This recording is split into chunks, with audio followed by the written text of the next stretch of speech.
retomar o nosso estudo, tá joia? Pessoal, vamos lá, WM Concurso, sejam todos muito bem-vindos. Professor Elber, de Direito, de Legislação. Lembrando que o concurso da Polícia Penal, gente, está na forma, né? Já está pronto para sair, né, gente? Então, vamos dar início ao nosso estudo, né? Um tema de grande importância nós estamos discutindo, que é a Lei 869, o Estatuto do Servidor Civil do Estado de Minas Gerais. Lembrando que nós temos aí, ó, o curso online, né, da Polícia Penal, nível médio, tá lá, ó, wmconcurso.com.br, é só clicar aqui, ó lá, edital a qualquer momento, você clica lá, ver curso, e vai estar lá, ó, Polícia Penal Minas Gerais, o nosso curso completo, aulas ao vivo, aulas gravadas, aula em PDF, questões, simulados, correções. O curso está com 50% de desconto, né, ainda. Lembrando que pode pagar até 12 vezes sem juros. Aí tem algumas aulas aqui nossas para os senhores aqui nos conhecerem, né? O professor Rodrigo Fonseca, eu, né? O professor Elber Chaves. Nós temos o professor Marcelo Cury, professor de raciocínio lógico, os professores de alto gabarito e muita experiência, tá joia? E aqui mais algumas informações acerca do concurso. Então sejam todos muito bem-vindos. Esse aqui, na verdade, é o curso online.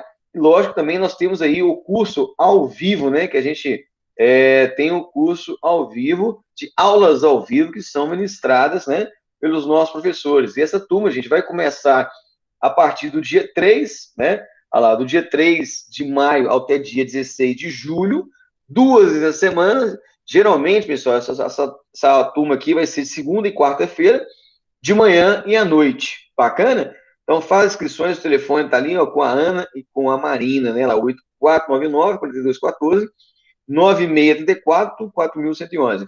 Essa turma aqui, gente, nós vamos ver todo o edital, o último edital do concurso da banca IBFC, né, que foi da Polícia Penal, material atualizado, né, e você pode estudar de onde que você quiser, né, aulas ao vivo, você permanece na sua casa, no trabalho, ou às vezes no ônibus, você põe um fonezinho de ouvido e vai nos escutando, tá joia?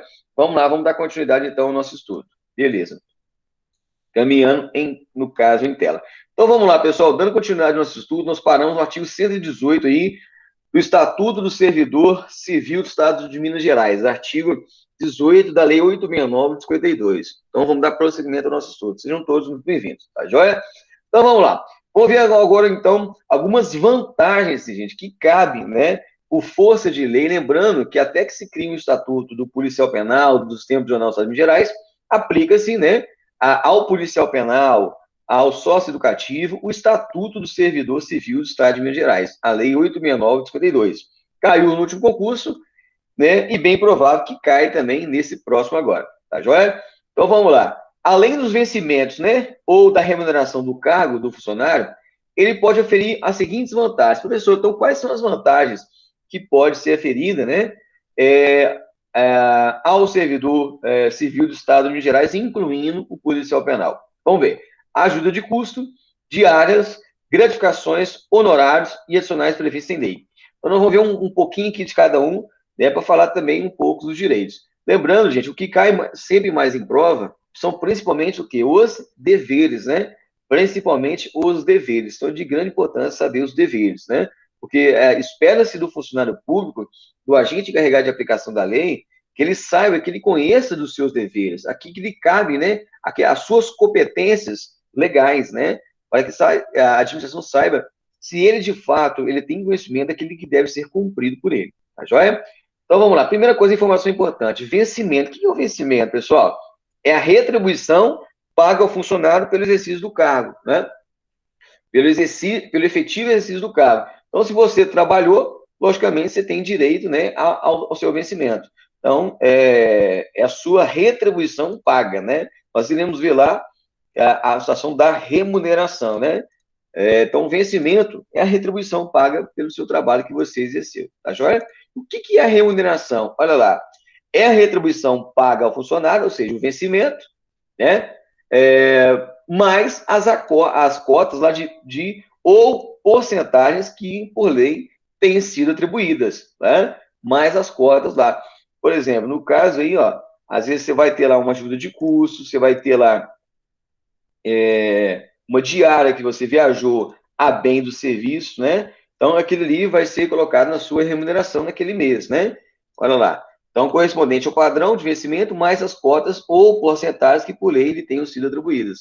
Então, lembrando que, por exemplo, diária, ajuda de custo, ela não é permanente, ela vai ser somente dada naquele momento que você usufruir, né? No caso inteiro que você tem direito naquele momento, tá joia? Então, a remuneração é isso, você pega o seu vencimento e mais essas cotas que são acrescentadas, né, essas vantagens a mais, no caso, né, aglutinadas, né, de maneira temporária, né, no seu vencimento, então, é chamado de remuneração, tá joia?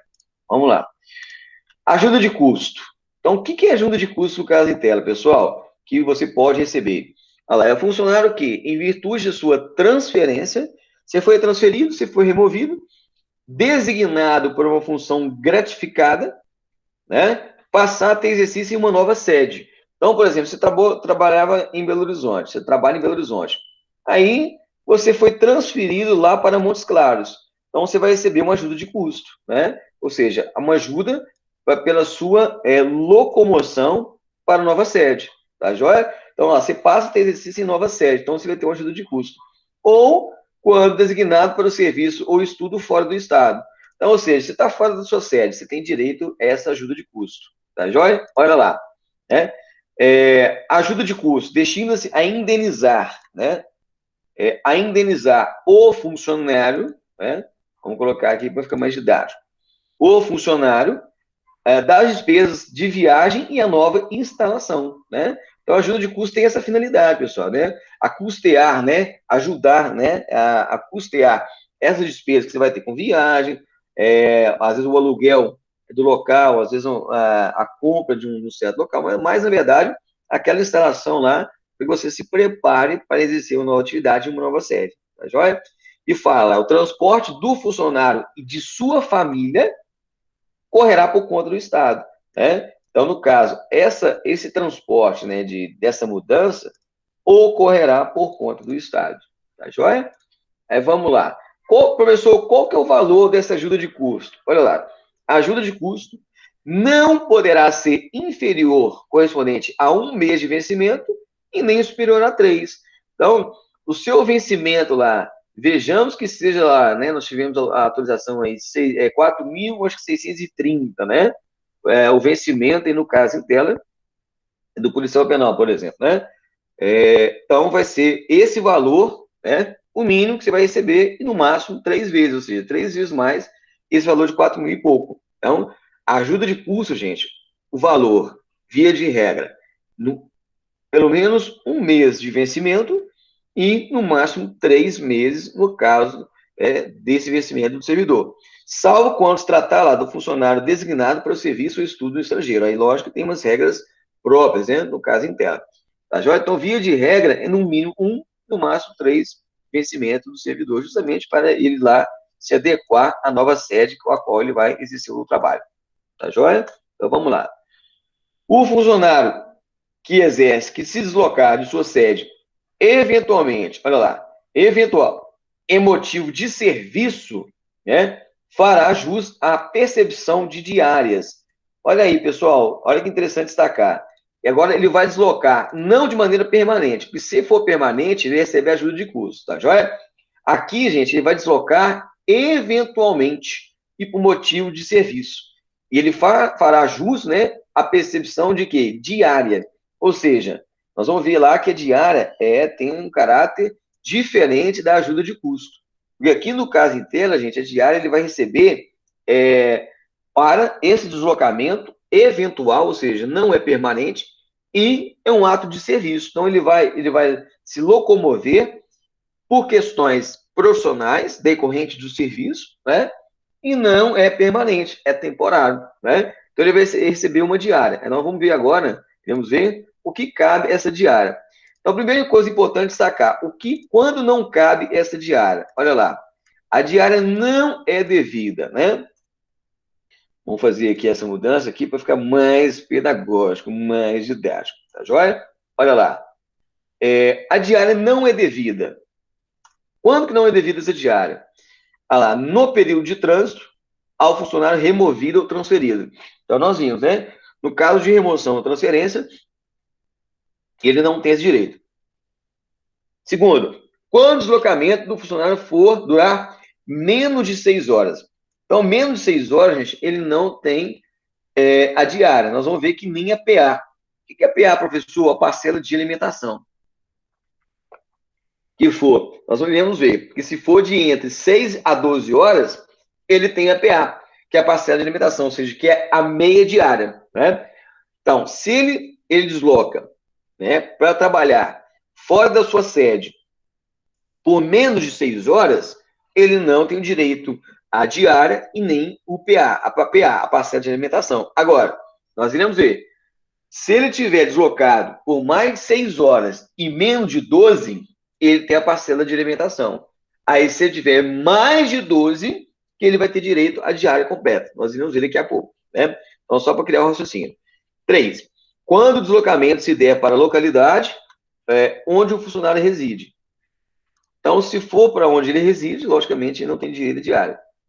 Quando relativo a sábado, domingo ou feriado, né? Olha lá. Salvo se a permanência do funcionário fora da sede esses dias for conveniência ou necessária ao serviço. Por exemplo, ele foi realizar uma atividade lá sexta-feira, na sexta, e viu que era necessário que ele continuasse nessa atividade na semana que vem, na segunda, terça.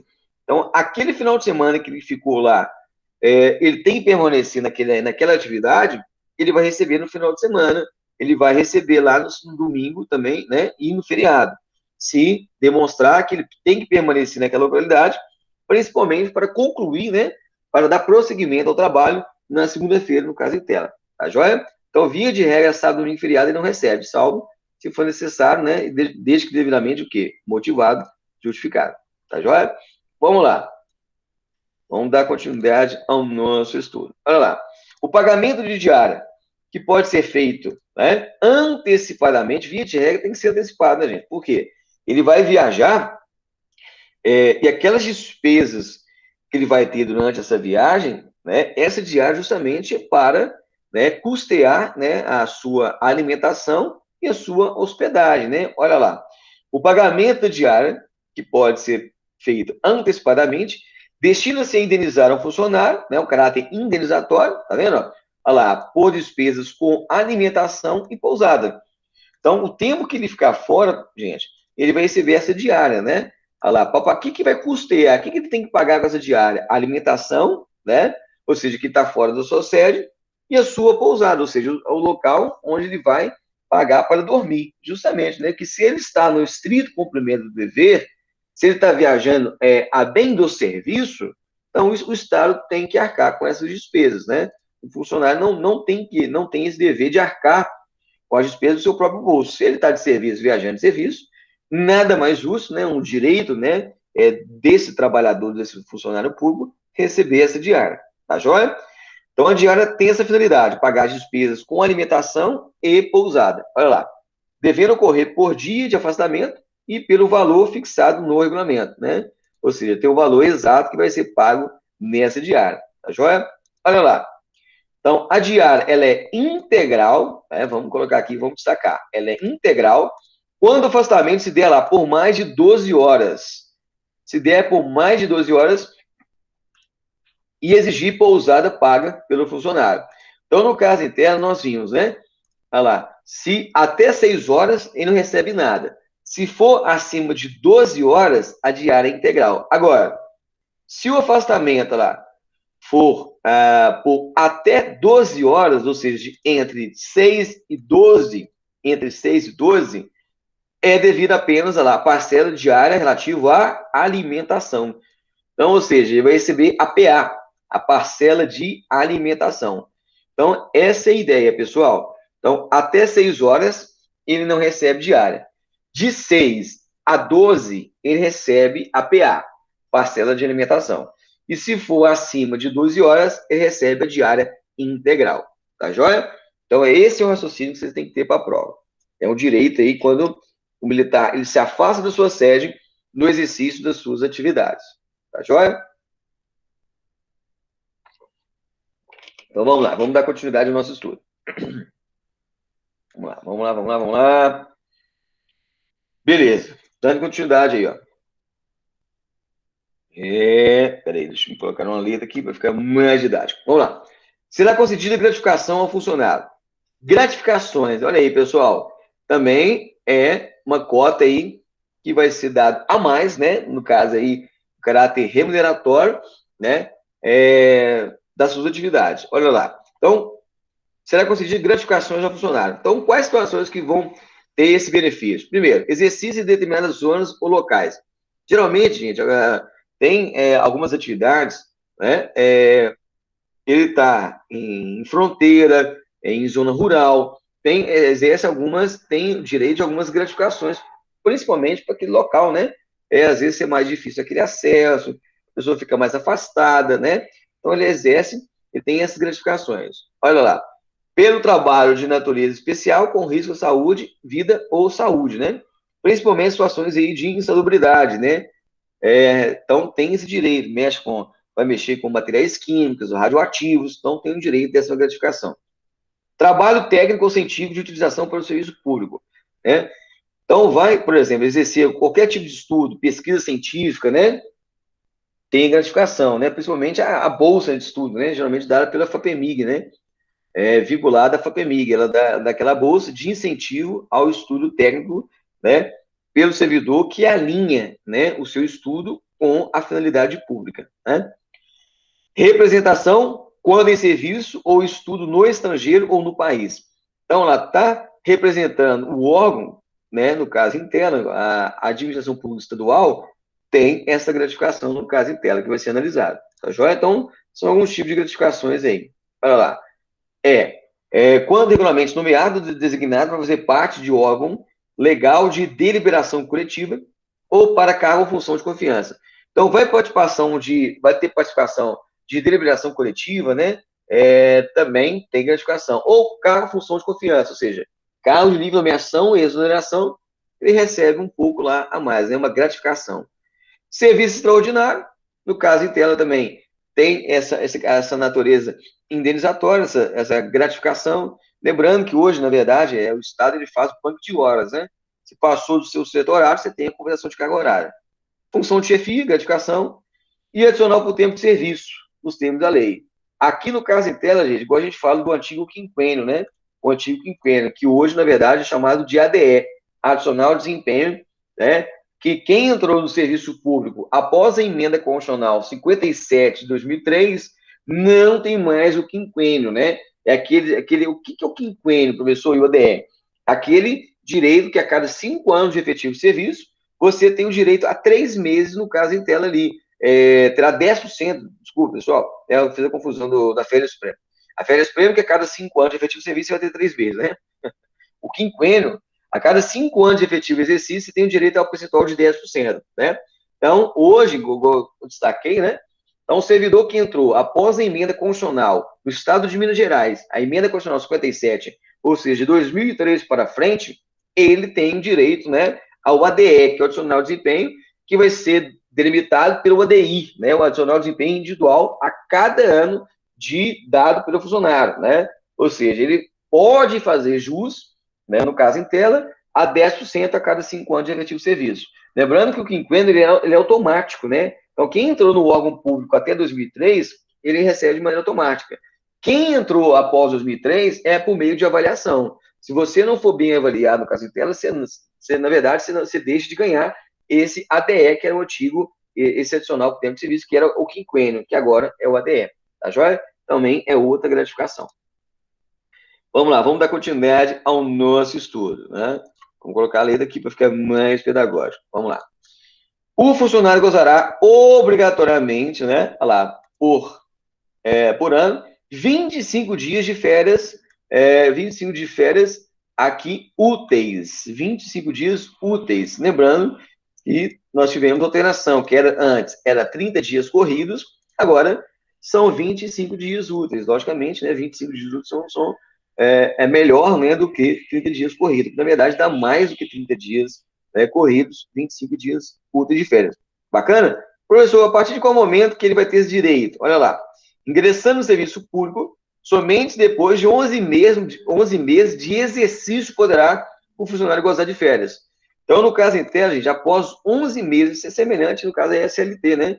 semelhante à CLT. Então, depois de 11 meses de trabalhando, né, exercendo o seu prolabore, está trabalhando, você tem direito a entrar em gozo, não é, do seu direito de férias anuais. Tá joia? Vamos lá.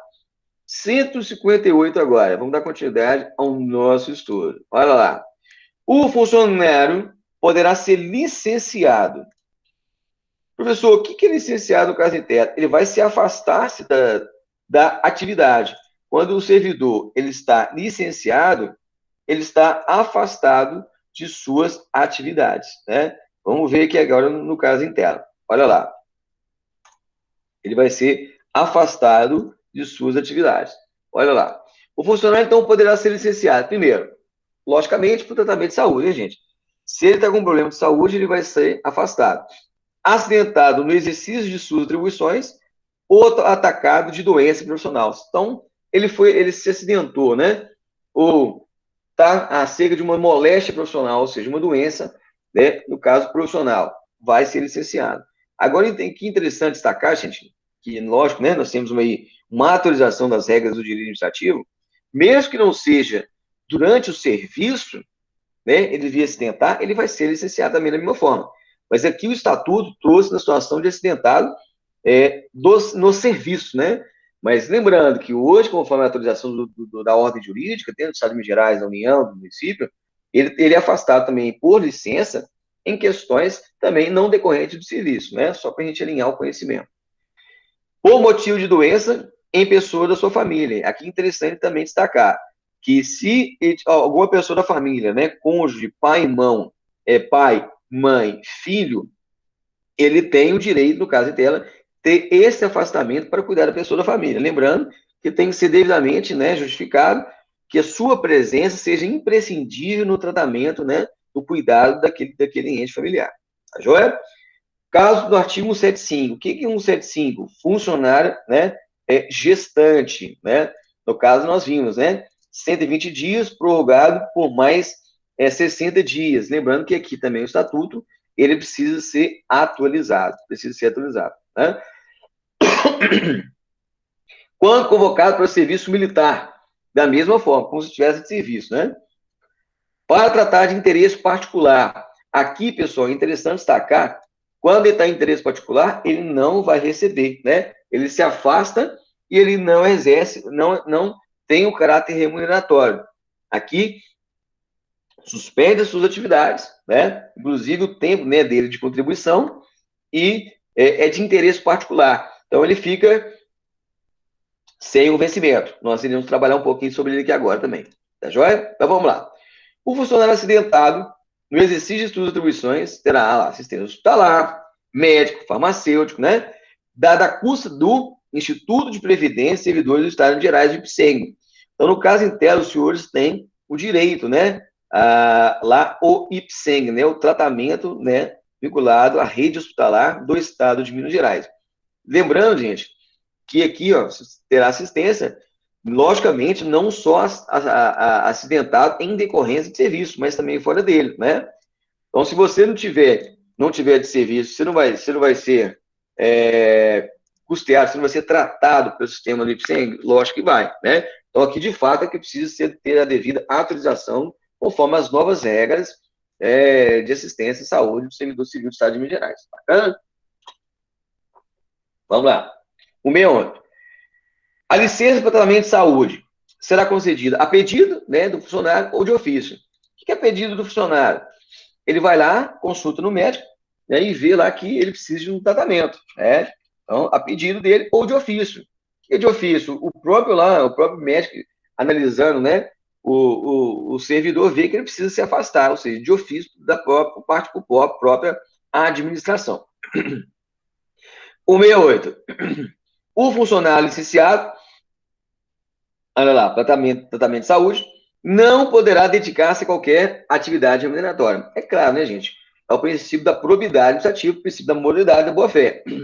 Se ele está afastado em decorrência de questões de saúde, logicamente, ele não pode exercer outra atividade remuneratória. Senão, isso pode até configurar o quê? Uma má-fé, né? Uma má-fé do servidor.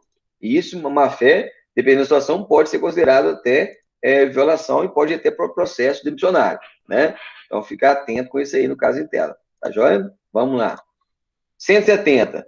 Quando licenciado por tratamento de saúde, né? Vamos ver.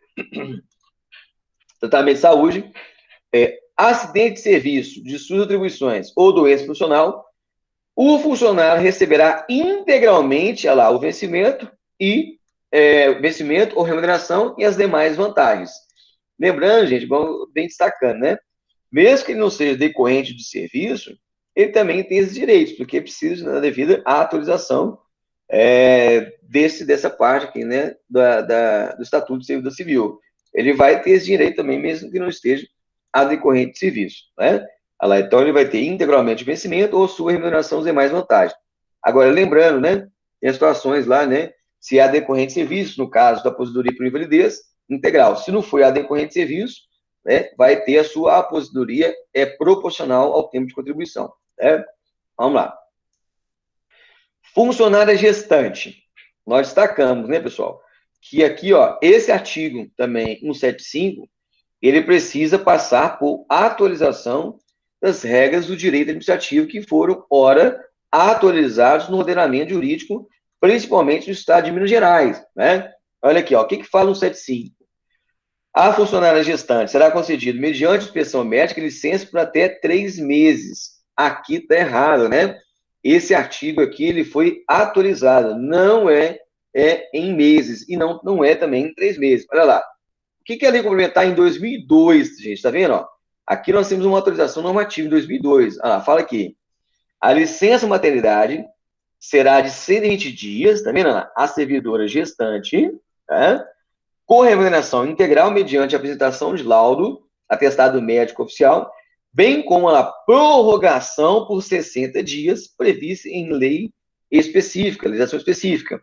Aí também, olha lá, em 2010, nós tivemos as revogações tácitas, né? Ou seja, não expressas, que fica lá, fica instruído no âmbito da administração pública direta, autárquica, fundacional do Poder Executivo do Estado de Minas, olha lá, o programa destinado a prorrogar por 60 dias, né, a duração da licença maternidade. Então, no caso em tela, gente, é 120 dias prorrogado por mais 60, ou seja, é 180 dias.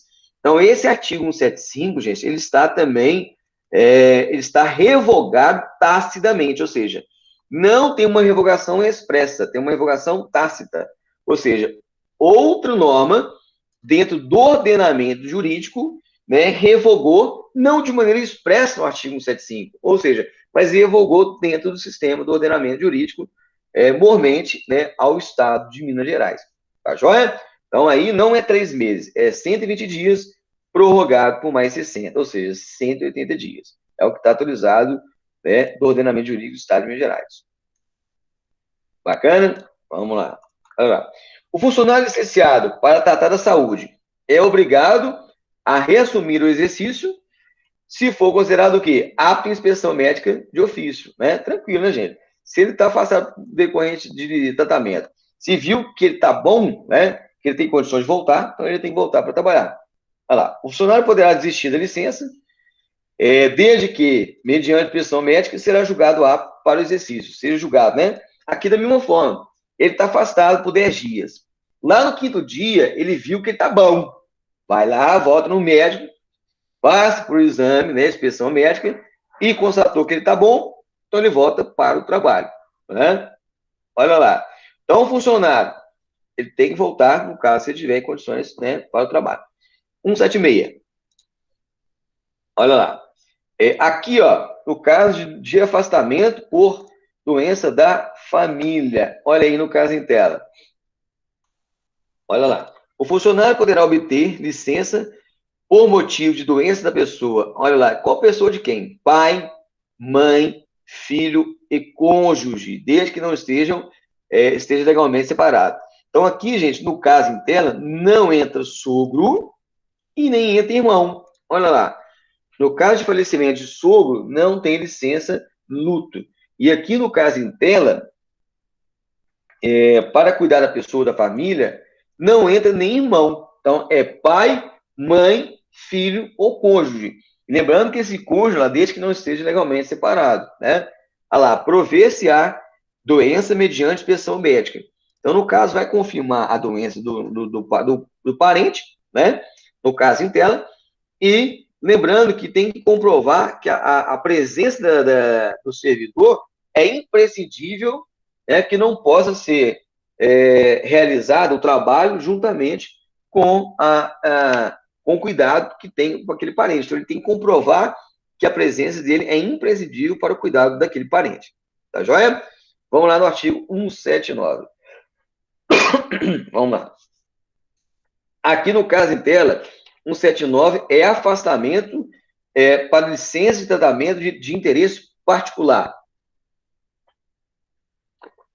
Aqui, professor, eu quero fazer um doutorado fora que não tem finalidade pública, questão minha particular. Eu quero afastamento do exercício público. Eu posso? Posso. Depois de quanto tempo eu posso me afastar sem vencimento para tratar de interesse particular?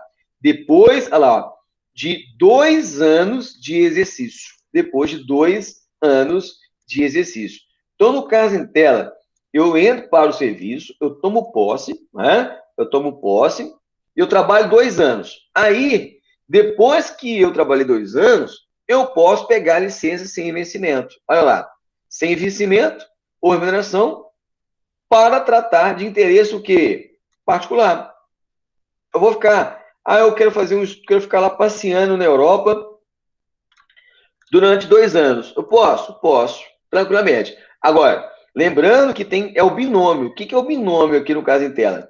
É o interesse particular, lembrando que a administração pública vai avaliar. Não quer dizer que você pediu que a administração vai conceder, né? Ah lá, se ela alegar que aquilo ali é inconveniente, né, o seu afastamento, ela não vai te liberar. Ou seja, vai alegar necessidade de serviço, ou seja, eu preciso da sua presença aqui. Então, não tem como te liberar. Olha lá, a licença poderá ser negada quando o afastamento do funcionário for inconveniente do serviço, né? Então, a licença, ela pode ser negada pela administração. Se ela falar assim, não, eu preciso de você aqui, neste momento não tem como te conceder, né? Então, é o chamado binômio. Então, no caso de tela, é análise. Você faz o pedido, mas não quer dizer que vai ser concedida pela administração. Ela vai analisar a conveniência de te liberar no caso em tela. Tá joia? Então, essa é a ideia aqui, né, para a gente buscar o nosso conhecimento. Vamos dar continuidade. Olha lá. Funcionária casada. Aqui, tanto a funcionária quanto um funcionário. Gente, aqui, no caso, colocou o gênero feminino, mas no caso é tanto o gênero masculino quanto feminino, né? Então, olha lá. A funcionária casada com funcionário estadual, federal ou militar terá de licença também, né, de licença, sem vencimento e remuneração. Olha lá, quando o marido, né, ou também no caso a esposa, né, a gente tem em comum, né, dos dois gêneros, quando o marido for mandado servir, né, em outro estado ou território nacional estrangeiro. O que é isso, professor? Vamos lá. A policial penal, ela é casada com um militar das Forças Armadas, Marinha, Exército e Aeronáutica. E esse militar que estava aqui, por exemplo, em Belo Horizonte, ele foi designado, foi transferido pelo comandante dele lá para trabalhar lá no Rio Grande do Norte. Lá no Rio Grande do Norte. Então, o que vai acontecer com essa funcionária? Ela pode pegar a licença para acompanhar o marido, né? Para acompanhar o marido. Aí, no caso em tela, isso, na verdade, dos dois lados, gente. É a mesma coisa se tiver também uma servidora federal, uma delegada federal e casado com um policial penal, se essa delegada federal ela foi transferida para Brasília, esse policial penal do Estado de Minas Gerais, ele pode pegar essa licença sem vencimento ou remuneração e acompanhar a esposa, né, que vai servir lá, no caso em tela, em Brasília, né? Então, olha lá, a licença vai ser concedida mediante pedido, devidamente instruído e vigorar lá pelo tempo que durar a comissão ou nova função do marido. Então, tem prazo aqui, no caso em tela, de permanecer nesse afastamento? Não. Vai permanecer nesse afastamento o tempo que o marido, né, ou a esposa permanecer, no caso em tela, exercendo aquela função fora, né, do local de atribuição daquele policial penal, daquele agente do Estado de Minas Gerais. Tá joia? Isso é importante ter esse conhecimento.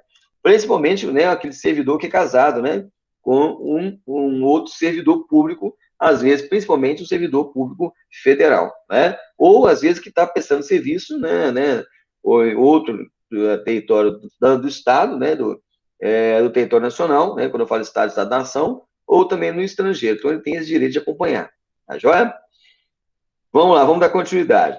Aqui, gente, vou entrar dentro da seara de processo, né? No caso, quando o militar ele descumpre, né, certas atividades no seu exercício. Olha lá, o exercício irregular das suas atribuições. Nós sabemos, por força de lei, que o militar, que o servidor policial penal, o militar, né, ou quaisquer outro tipo de servidores públicos, a ele deve cumprir todos os princípios da administração pública, tanto os princípios expressos quanto os implícitos, né? Os expressos, inclusive aqueles que estão previstos na nossa Constituição, lá no caput do 37. Ou seja, a legalidade, a impessoalidade, a moralidade, a publicidade e a eficiência. Então, no caso em tela, além de outros princípios, tem que respeitar os princípios expressos da nossa Constituição. E se caso haja o desrespeito, esse funcionário ele pode responder civil, penal e administrativamente. Por exemplo, ele comete um crime lá de corrupção passiva. Ele solicita, recebe ou aceita promessa de vantagem devida em relacionada ao cargo, né? Então, ele recebe lá uma propina, um dinheiro.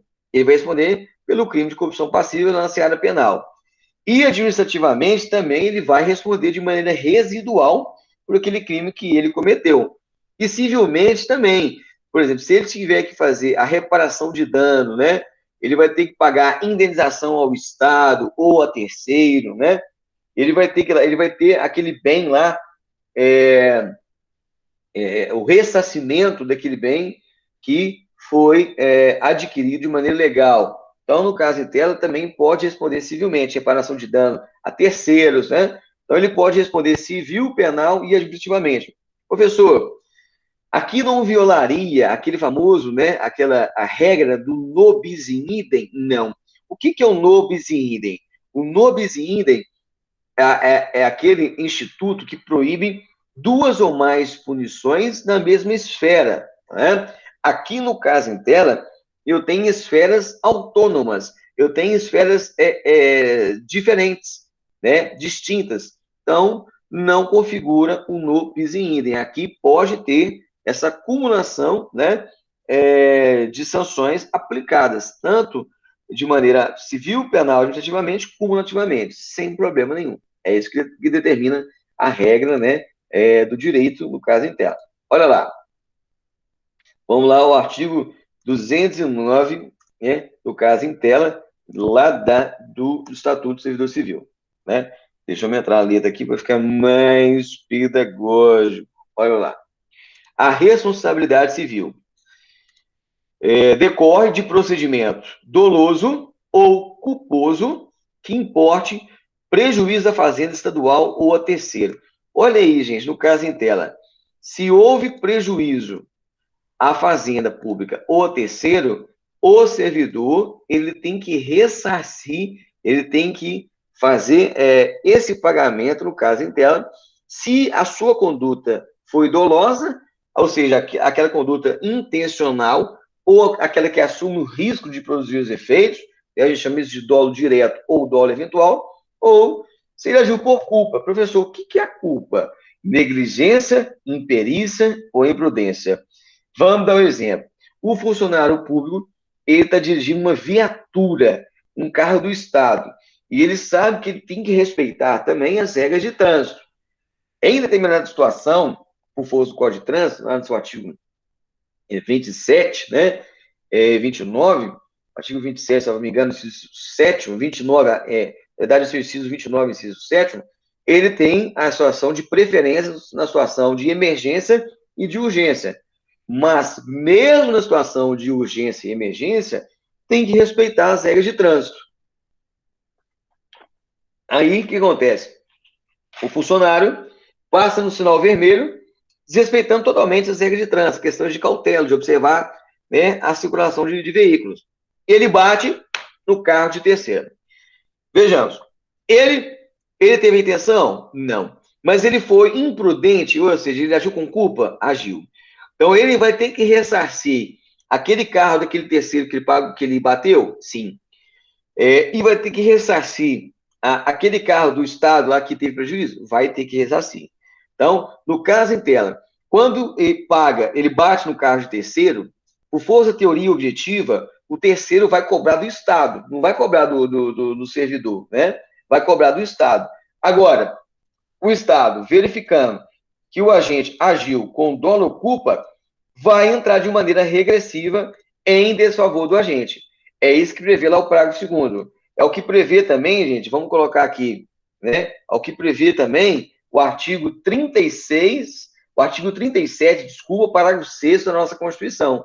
Então, olha lá, quando o terceiro dano chega a ocasionar o dano a terceiro. Esse terceiro, ele vai ingressar em juízo em desfavor do Estado.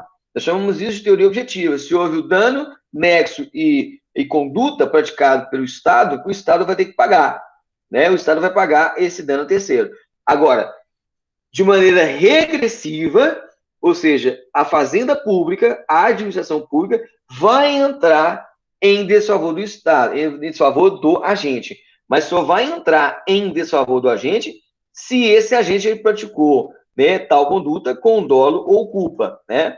Ou seja, se ele teve dolo ou culpa, ele tem que ressarcir. Agora, se houve, né, a conduta, o nexo e o dano praticado, no caso em tela, mas que não foi decorrente de dolo, de tensão do servidor ou culpa, o Estado tem que arcar com as despesas, né? Então, ou o Estado, ou se for culpa de terceiro, o terceiro tem que arcar com a recuperação do carro dele e do carro do Estado, né? Então, ao agente vai ser a responsabilidade civil se agiu com dolo ou culpa.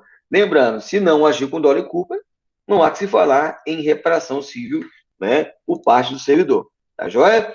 Ah lá, e a responsabilidade penal e administrativa? Da mesma forma. Da mesma forma. Vamos tratar agora a respeito dela aqui agora. Vamos lá. A responsabilidade penal, ah lá, abrange os crimes e as contravenções imputadas ao funcionário nessa qualidade. Então, o funcionário, se ele cometeu o crime lá, principalmente, né, na situação do ato decorrente do serviço, ele vai responder. Principalmente o que tá mais próximo ali, gente, é os crimes contra a administração pública. Concussão, corrupção passiva, prevaricação, né? Ou seja, peculato, né? Essa apropriação ou desvio de bem da administração pública, então ele responde criminalmente. Lembrando que é crime e contravenções. As contravenções, nós temos uma lei de contravenções penais cuja pena não seja superior a 2 anos. Por exemplo, porte de arma branca, perturbação sossego, né? Vias de fato, né? Nós chamamos isso de contravenções penais. Tá?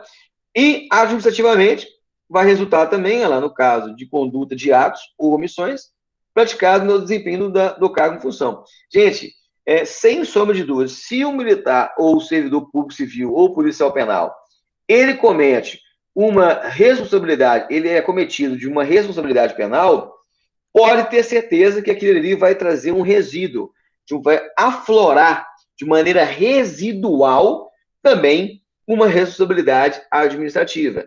Então, a ideia é essa, né? Agora, olha que interessante, às vezes, um funcionário, ele comete uma falta de um dever administrativo, nem sempre é uma responsabilidade penal. Por exemplo, se o funcionário chegou atrasado para o serviço, ele está descumprindo e vai ter uma responsabilidade administrativa, vai.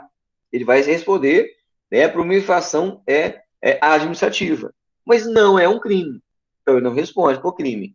Bacana? Então, nem sempre uma transgressão administrativa é um crime. Agora, se é crime, sem sombra de dúvida, vai aflorar uma responsabilidade administrativa. Então, essa é a ideia. Quando tem o crime, aflora também uma responsabilidade administrativa, né? Igual no caso em tela lá. Se ele praticou um peculato, ele apropriou, desviou um bem da administração pública que tem a posse, ou seja, vai responder pelo crime.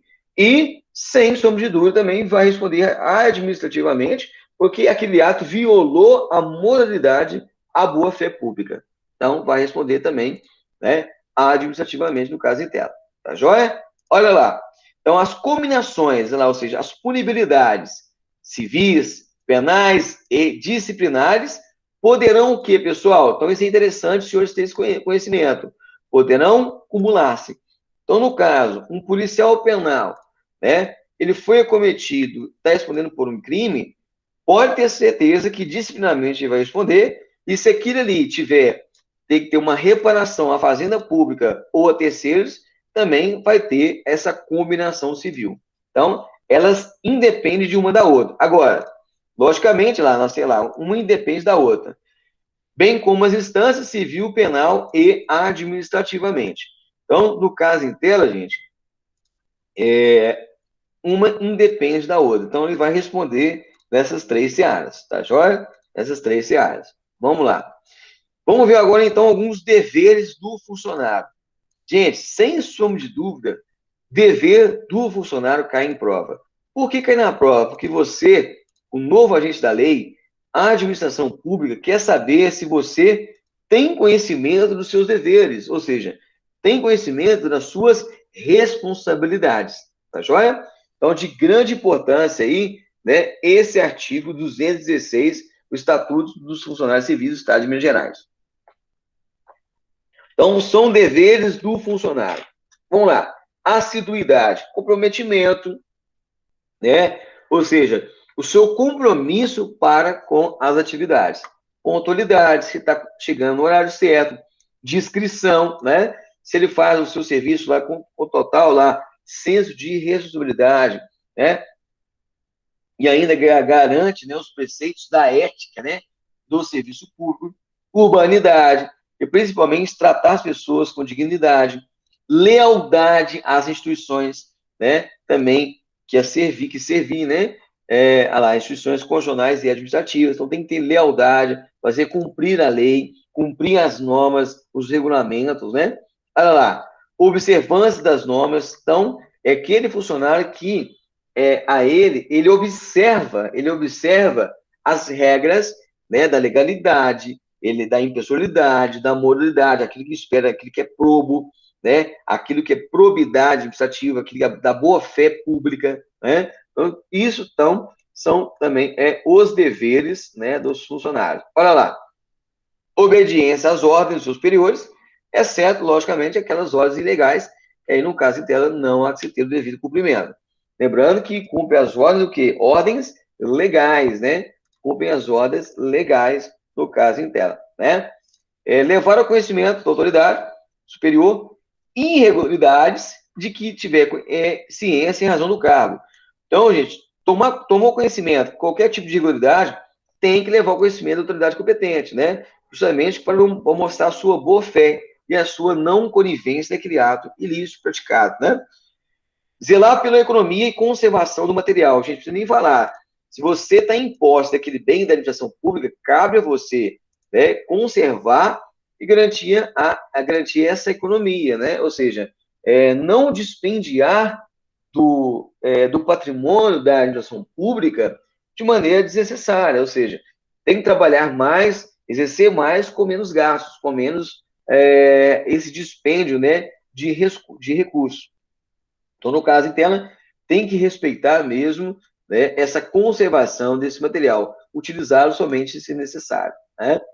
Ah lá, atender prontamente às requisições para a defesa da fazenda pública, né, no caso interno do Estado, na máquina pública, e expedir certidões requeridas para a defesa do direito. Então, é também dever do servidor público, né? Olha lá, ao funcionário é proibido, olha aí, pessoal, então fiquem atentos aí a essas proibições. Você também, policial penal, tem que ter esse conhecimento. Você, policial penal, você, servidor civil, que exerce outras atividades do Estado, né? Olha lá, referir-se de modo depreciativo, informação, parecer, despacho, às autoridades e atos da administração pública, olha lá, né? Então, referir de maneira a depreciar, ou seja, menosprezar, ridicularizar, né? Não pode, é questão da ética, né, do servidor público.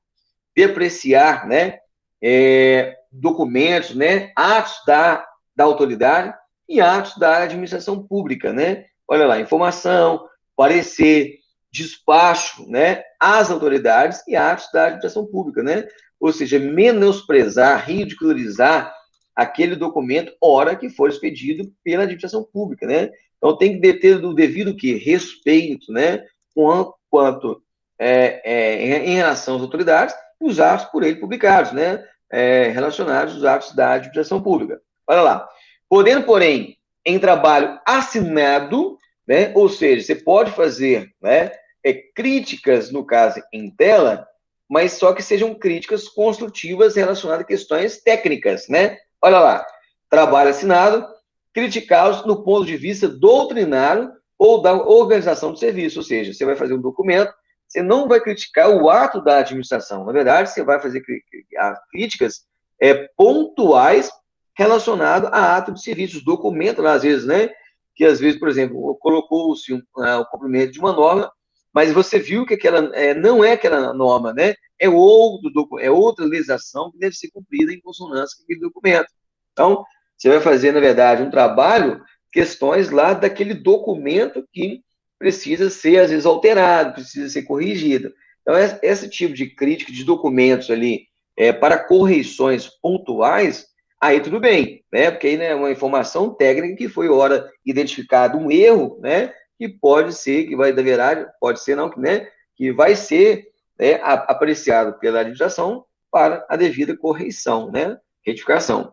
Mas referir de modo depreciativo a despacho, documento de autoridades, né? As autoridades e os atos da administração pública também, no caso dela, são atos proibidos. Tá joia? Retirar sem prévio autorização, olha lá, qualquer documento ou objeto da repartição. Inclusive, dependendo da situação, pode responder, né, por crime, né? Às vezes um peculato, né? Se apropria de maneira indevida de um bem da administração pública, né? Então pode responder, às vezes, dependendo da situação, até crime, né? Até crime. Então, só tira o bem da administração pública se tiver autorização para tal. Tá joia? Vamos lá, dando continuidade. Valer-se do seu cargo para lograr proveito pessoal em detrimento da dignidade da função. Não pode, gente, proveito pessoal em detrimento da dignidade da função. Então, a gente sabe muito bem que o cargo que a gente exerce tem a finalidade o quê? Pública, né? Tem a finalidade pública, não tem a finalidade particular. Então, no caso em tela, tem que respeitar a finalidade pública. Então, a gente não utiliza o cargo com a finalidade particular, né, pessoal. Não pode, né? Isso é proibido no caso em tela. Coagir ou aliciar subordinados com objetivo de natureza partidária. Também, né? A coação, né? É o que é? Aquele constrangimento. Não pode também nem aliciar, né? Ou seja, ele tentar ludibriar aquele funcionário por questões partidárias. Também é proibido. Participar da gerência ou administração de empresa comercial ou industrial, né? Salvo no caso que eu assinei. Então, não pode, né, gente, participar, né, de administração de empresa, de comércio ou funcionário público. Não tem essa previsibilidade, né? Aí, no caso em tela, gente, tem a situação aqui, ó. Tem um caráter de exceção que a própria norma coloca. No caso aí, ó, exercer comércio ou participar de sociedade comercial também tem um caráter proibitivo, não pode, né? Exercer caráter remuneratório em empresa, em comércio, não pode. O funcionário público não pode ter. No caso aí, se você entrar, né, como servidor público dos Estados Gerais, tem que desfazer dessa sociedade, né? Dessa atividade que você exerce, no caso em tela. Tem exceção? Tem. Olha lá, exceto como acionista, cotista ou comandatário. Aqui no caso em tela, gente, essa exceção, por exemplo, tem também investimentos, né? Aqui, ó, acionista, cota, você tem uma cota, uma ação daquela empresa na Bolsa de Valores. Então, aqui não tem esse problema, né? Situação do comandatário também. Tem cota, por exemplo, tem a Vale, empresa, a Vale, né? Uma empresa nossa aí que presta serviço, né? Exerce atividade dentro do Estado de Minas Gerais. Você tem uma cota, você é acionista, né? Você tem na Bolsa de Valores, na B3, na Ibovespa, é uma cota dessa empresa, tranquilamente. Então, não tem esse caráter proibitivo. Mas exercer qualquer atividade, por exemplo, dentro da Vale, não pode. Você pode comprar cotas ali, você, né, receber ali, às vezes, um dividendo, né? Receber ali um provento, decorrente daquela compra daquela cota, mas não pode exercer nenhum tipo de participação, nenhuma função naquela empresa. Tá joia? 10. Receber propina, comissões, presentes e vantagens. Inclusive aqui, gente, pode responder até na seara penal, né? Aqui no caso, a corrupção, concussão, né? Prevaricação, dependendo do caso em tela. Mas principalmente no caso aí, ó, a da corrupção, né? Passiva. Então também não pode no caso em tela, né? Aqui lembrando que tem que prevalecer o princípio da boa-fé, né? O princípio da ética pública, né? Do senso da moralidade pública. Tá joia? Vamos lá. Deixa eu beber uma água aqui para não afirmar na garganta. Artigo 218. A autoridade que tiver ciência ou notícia da ocorrência de irregularidades no serviço público é obrigado a promover a apuração imediata, pessoal, por meio de sumários, inquérito ou processo administrativo. Então, isso é interessante. Então, se a administração pública ela tomou conhecimento de qualquer ato irregular, gente, tem que fazer a devida apuração, né? Lá, por meio de inquérito, por meio de sumários, inquéritos ou processo administrativo. Lembrando, galera, o processo administrativo ele vai preceder sempre a demissão do funcionário. Gente, toda vez que houver a análise de um ato ilícito, irregular, praticado por funcionário, antes dele ser demitido, tem que se ter um devido processo, sistema acusatório, aonde vai ser garantido a ampla defesa, o contraditório e a produção de provas inerentes, né, na sua garantia do princípio constitucional da presunção de inocência. Então, toda vez que o funcionário ele vai a processo impulsionário, todos os seus direitos constitucionais são lhe garantidos. Todos os direitos constitucionais são garantidos. É semelhante ao due process of law, o devido processo, no Poder Judiciário. Né? Então, dentro do âmbito administrativo também, ele vai ter o direito de apresentar prova, testemunha, prova pericial, material, laudos, ou seja, né, documental. Ele tem esse direito, no caso de tela, de ter a sua defesa. Tá joia? Olha lá. O processo, então, administrativo vai ter duas fases. Primeiro, a fase inquisitorial, que é o inquérito. O que é a fase do inquérito? É a fase onde que vai analisar se de fato tem autoria e materialidade transgressional administrativa, né? E a fase processual, professor, propriamente dita, é a fase acusatória. Quando eu falo fase acusatória, pessoal, é onde vai ser lá dado justamente, né, a garantia dos direitos constitucionais, da ampla defesa e do contraditório, né? Olha lá.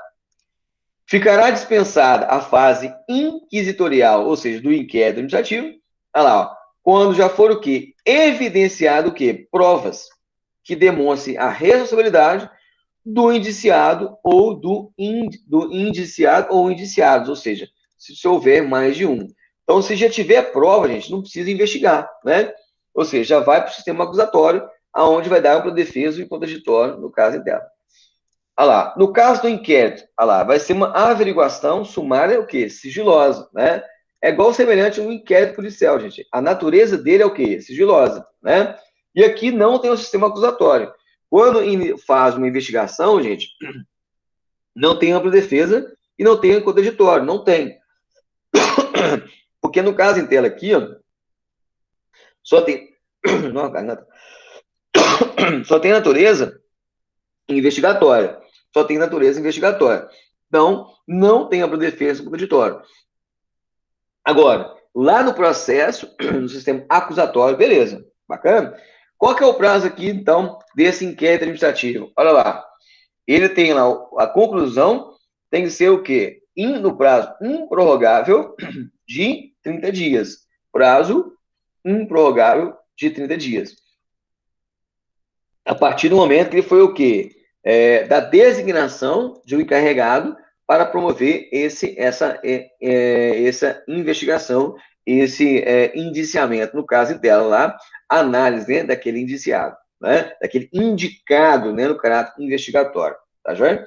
Eu já estou aqui, no caso, trazendo uma semelhança do inquérito, né, no inquérito presidido pelo delegado de polícia, né?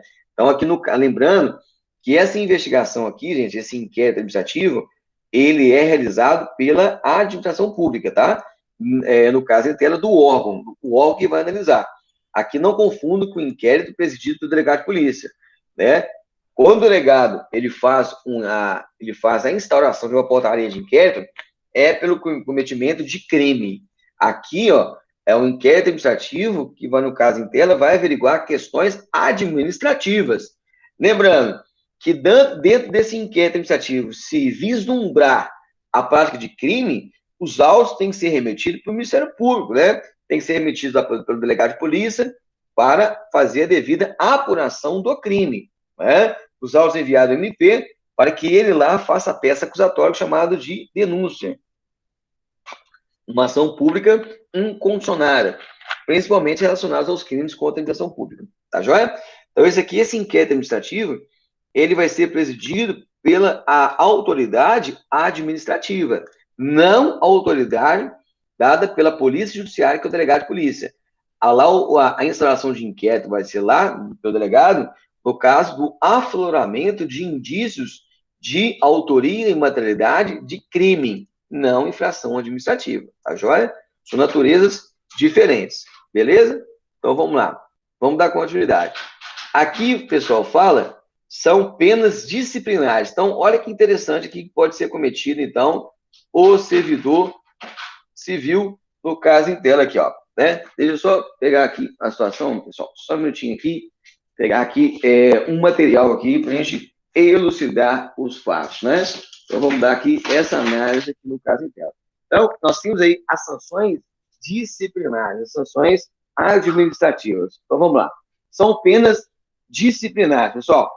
Deixa eu abrir ali a situação ali. Vamos lá. São penas disciplinares. Primeiro, repreensão, multa, suspensão, destituição da função, demissão e demissão ao bem de serviço. Olha lá. Então, essas sanções poderão ser aplicadas ao funcionário público civil, ao policial penal, no caso em tela. Olha lá. Repressão, multa, suspensão das atividades, destituição de função, demissão e demissão ao bem de serviço. Vamos ver agora um pouquinho de cada um, tá joia? Primeiro, olha lá. Repreensão será aplicada por escrito em caso de desobediência, olha lá, ou falta de cumprimento de dever. Então, descumprir um dever, gente, tem repreensão. Olha lá. Agora, se houver dolo ou má-fé, vou colocar aqui, né? De maneira aqui, ó, destacada. Se houver dolo ou má-fé, a falta de cumprimento desse dever será punido com pena de suspensão, pessoal.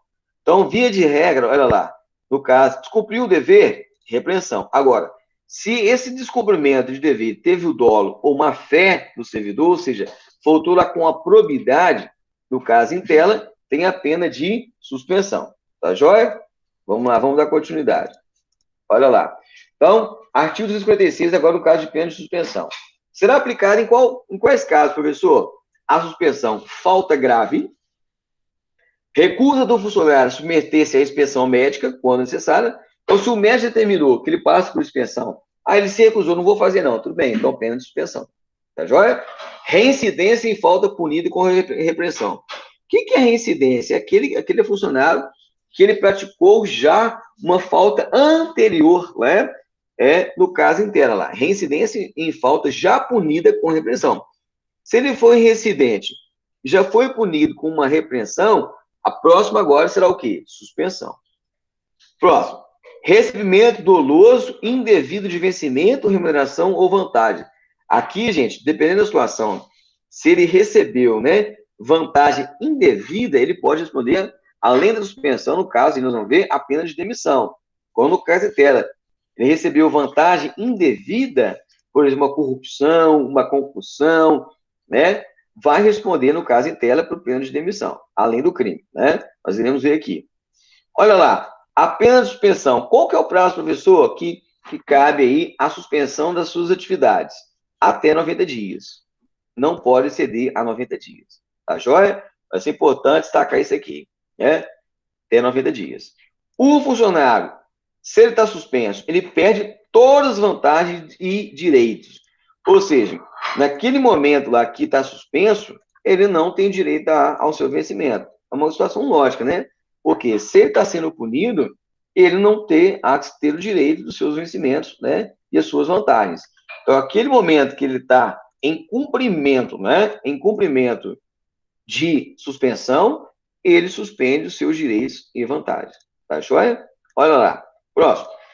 Destituição do cargo. Gente, qual que é essa situação de cargo? Por exemplo, você está exercendo uma função de confiança. Você está exercendo uma função de confiança. Você praticou lá, né, uma infração disciplinar.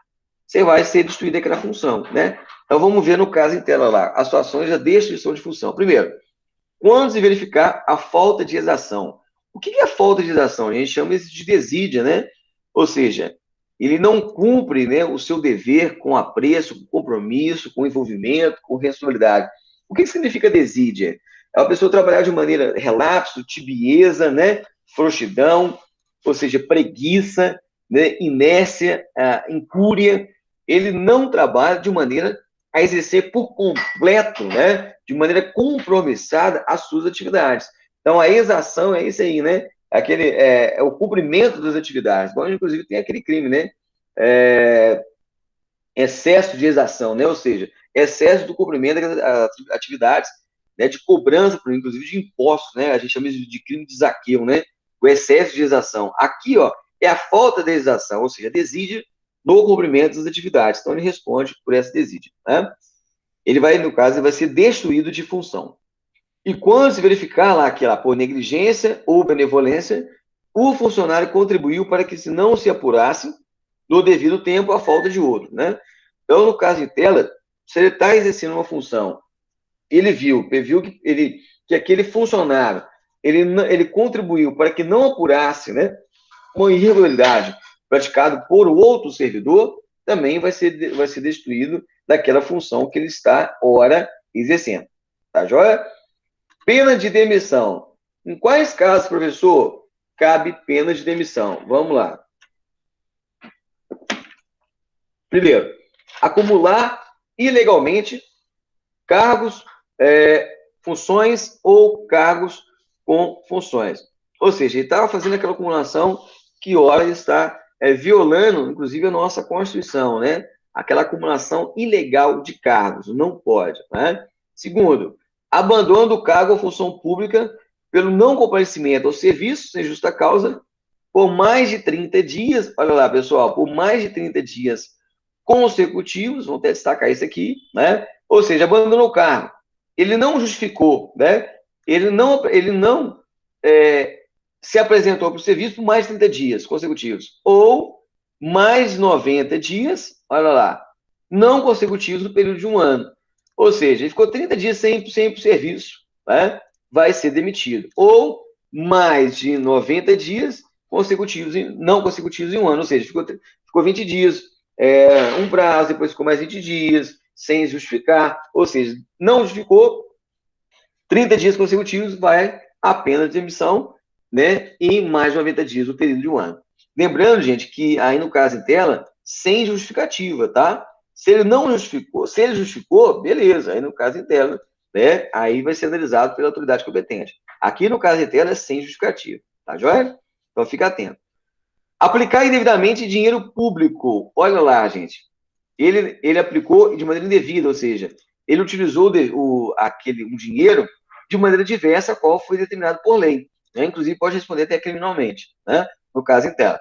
Exercer a advocacia administrativa, ou seja, exercer os atos da vida pública, às vezes questões até mesmo particulares, né?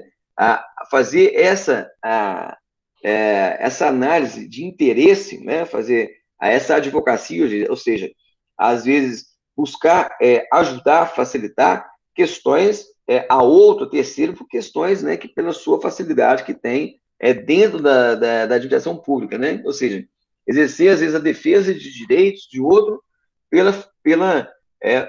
utilizando a sua facilidade que tem dentro do serviço público. Então, isso aí também não pode, essa advocacia administrativa, tá joia? Vamos lá. Receber em avaliação periódica de desempenho. Gente, lembra que nós falamos questão da avaliação de desempenho? Todo servidor agora ele vai passar por uma avaliação de desempenho. Aqui no caso em tela, ele vai à demissão.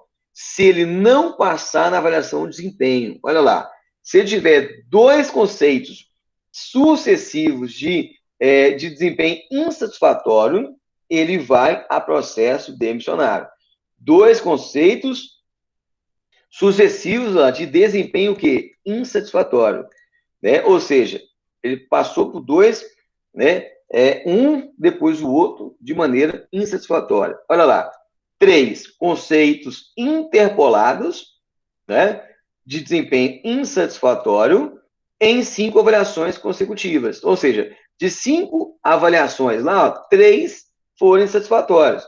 Vai ter também, vai a processo demissionário. Nós vamos ver daqui a pouco, gente, qual que para que ele seja satisfatório, nós vamos ver qual que o percentual, né? Daqui a pouco nós vamos falar. Olha lá. 4 conceitos interpolados, né? Ou seja, não precisam ser seguidos, e satisfatório em 10 avaliações. Então, se tiver lá 4, né? Dentre as 10 também vai a processo o quê? Vai a processo demissionário, né? Olha lá. Professor, qual que vai ser esse percentual de desempenho insatisfatório? Olha lá. Quando, na sua avaliação, seja inferior a 50% da pontuação máxima admitida. Então, dos 100%, pessoal, ele vai no caráter de avaliação insatisfatória naquele ano, no caso dela, se a sua avaliação for inferior a 50. Então, até 50, ele é satisfatório. Bacana? Então, gente, o funcionário ele tem que ser totalmente mesmo alheio ao serviço, né? Para ver, para que ele tenha menos de 50%, é aquele cara mesmo que não está fazendo nada. Ele não está exercendo nenhuma atividade dentro da máquina pública, né? Nenhuma mesmo. Tá joia? Então, aí no caso em tela, tem essa situação. Beleza? Beleza. Vamos lá. Artigo 250.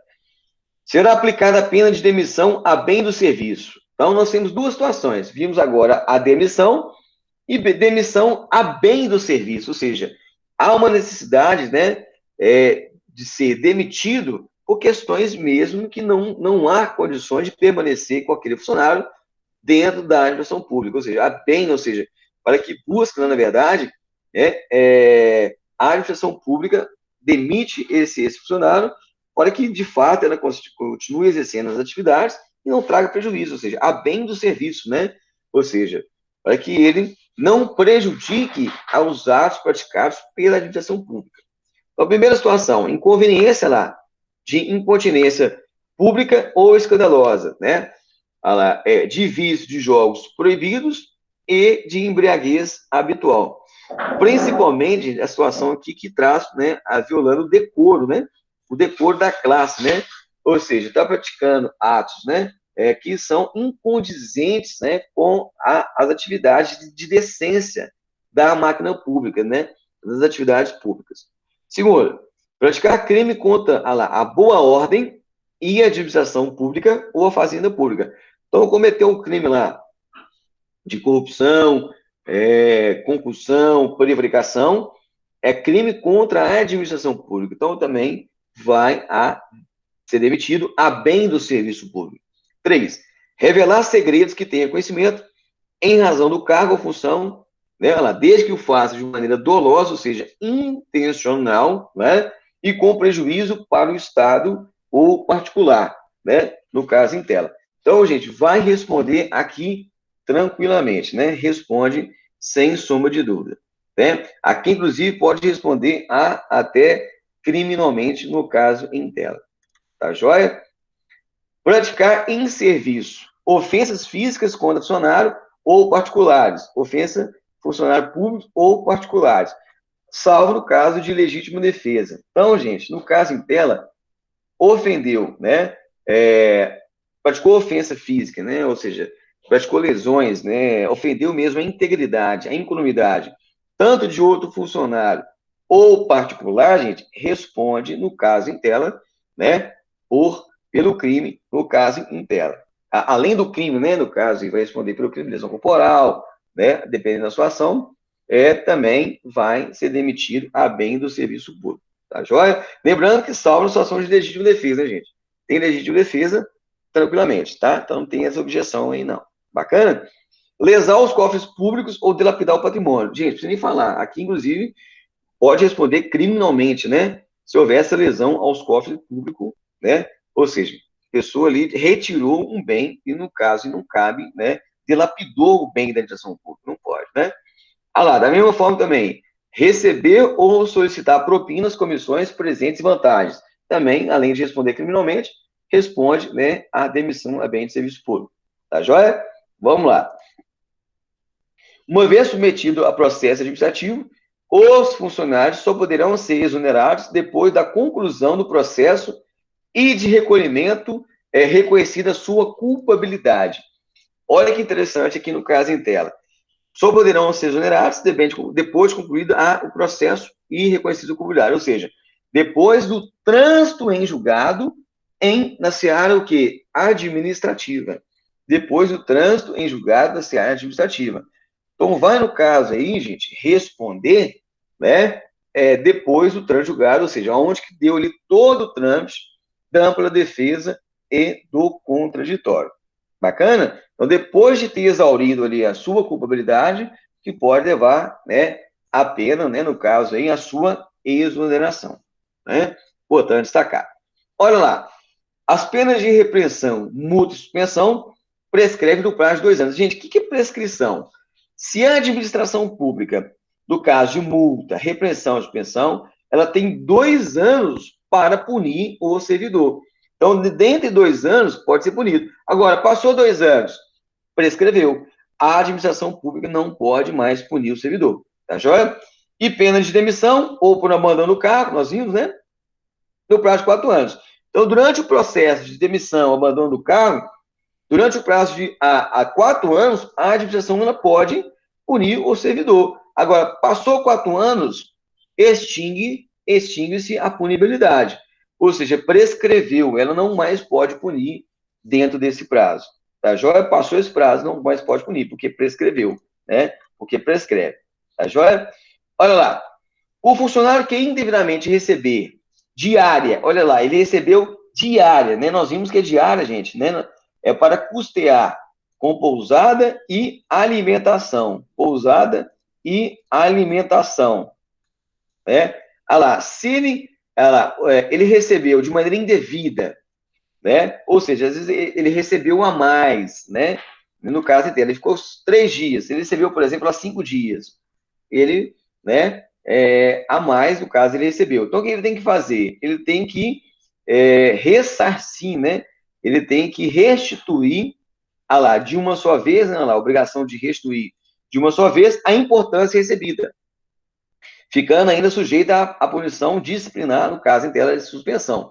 Então, gente, se ele recebeu a diária indevida, ele tem que restituir a partir do momento que ele tomou conhecimento, né? Senão, tem punibilidade de suspensão. Olha lá. Aí tem punibilidade aqui no caso em tela também. Olha lá. Será punido com pena de suspensão. Olha lá, pena de suspensão. E na reincidência, demissão, quem? O funcionário, né, que indevidamente conceder diária.